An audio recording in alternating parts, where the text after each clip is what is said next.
در طول سال 12 ماه داریم. از 12 ماه 11 ماه زیر نامش بشر گذاشته. فقط یک نام است که الله جل عظمته از بالای 7 آسمان او را انتخاب کرده. اون ماهی را که الله جل عظمته انتخاب کرده امی ماه مبارک رمضان است. در قرآن عظیمشان اسم را میگذارد شهر رمضان الذی انزل فیه القرآن.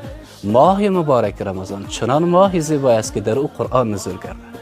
وقتی که علما میگن خداوند به عظمت و بزرگیش آمده این اسم گذاشته، اون معانی جالب، معانی بزرگ و معانی زیبا داره. پس میان معنای رمضان را تحقیق میکنن، جستجو میکنن. میگن کلمه رمضان از رمضان گرفته شده به معنای سوزاندن، شدت حرارت. و یا هم از کلمه رمضان گرفته شده به معنای باران شوینده، باران پاک کننده. مسما شده به ماه مبارک رمضان. چرا؟ به خاطر که گناه ها را میسوزانه همیشه، نابود کننده گناه است.